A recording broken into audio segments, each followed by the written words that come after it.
Alors moi je suis très ému et très humble d'avoir été appelé 20 ans après la Nouvelle Star pour fêter les 20 ans de la Nouvelle Star. Pour moi c'est vraiment séquence émotion, on se revoit, on revoit nos débuts et puis on se rend compte que c'est vraiment l'élément, en tout cas dans ma vie, qui a changé toute ma vie. Voilà, moi je suis très reconnaissant.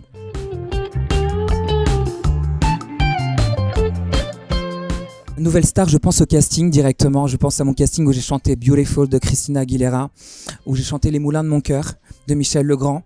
On m'a fait 5, 4, 3, 2, 1 et ça a été l'élément qui a véritablement changé tout le reste de mon destin, de ma vie, de mon parcours.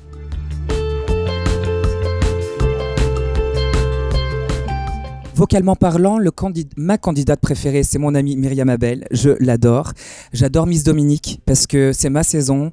Voilà, c'est la gagnante de mon cœur. Et Amel Bent, évidemment, elle a une voix, un grain extraordinaire.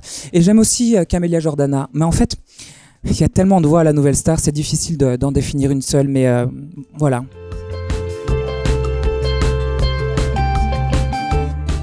Nouvelle Star se distingue des autres télécrochets parce que c'est vrai, c'est authentique, c'est pas pistonné. On prenait des artistes avec des personnalités, avec du talent.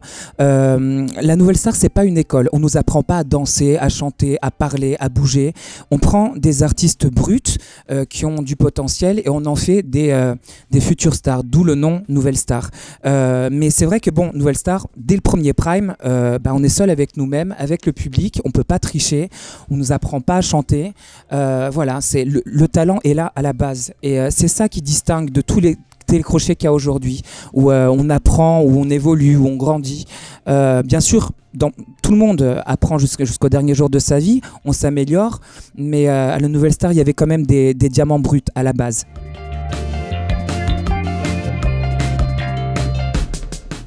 Je ne regarde pas d'autres télécrochets musicaux, en France en tout cas. Je regarde The Voice aux États-Unis, en Angleterre, mais en France, non.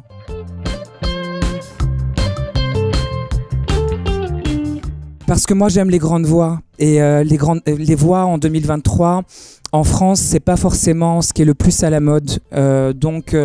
Voilà, moi je suis plutôt grande voix, donc j'aime bien regarder The Voice, avoir une Christina Aguilera dans le jury. Voilà, j'aime bien regarder... en Angleterre où il y a Jennifer Hudson dans le jury. Pour moi, le jury, c'est très important. Il faut que le jury soit crédible pour me donner envie de regarder un télécrochet.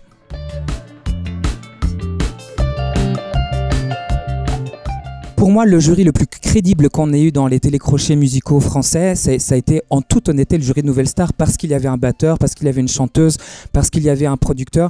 Bon, il y avait un pianiste. C'était varié, c'était des gens qui étaient légitimes, qui avaient des années de carrière et qui savaient ce qu'ils disaient. Voilà. Quand on prend d'anciens... bon, voilà. Pour moi, le jury le plus crédible, c'était vraiment celui de Nouvelle Star. En toute honnêteté, encore aujourd'hui, hein, quand on prend tous les télécrochets musicaux, c'est le seul où il y avait des musiciens, des chanteurs, où c'était vraiment varié. Et pour le coup, leur jugement était honnête et objectif, crédible.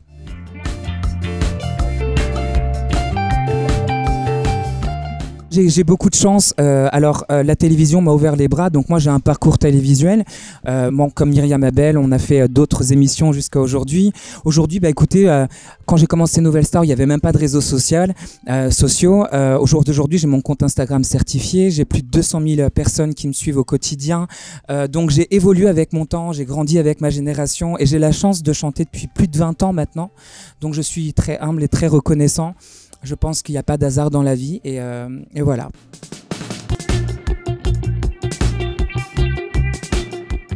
Il faut jamais dire jamais. Moi, je suis ouvert à...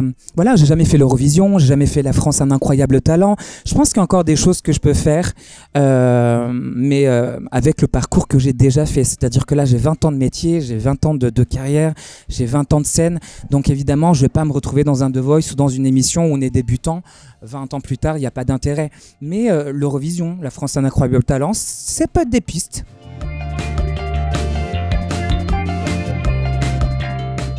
C'est un autre temps, c'est une autre génération, c'est beaucoup plus éphémère aujourd'hui.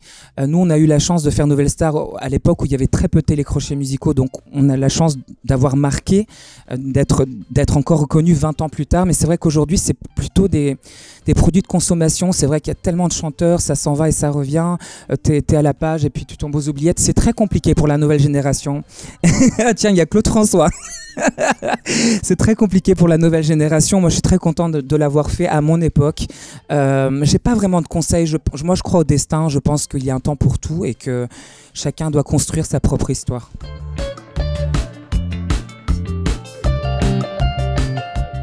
Est-ce qu'on peut percer uniquement avec les réseaux sociaux? J'y crois pas 2 secondes. Je continue à croire que la télévision est un élément principal dans la vie d'un jeune artiste, parce qu'un artiste qui ne passe pas à la télévision n'a pas les mêmes cachets. Déjà, économiquement parlant, il faut pouvoir en vivre qu'un artiste qui passe à la télévision. C'est la vitrine ultime, quoi. Le temps d'une chanson, on est vu par 6 millions de personnes. Il n'y a pas de prix pour ça. Je veux dire, c'est pas les réseaux sociaux qui peuvent nous apporter une visibilité pareille.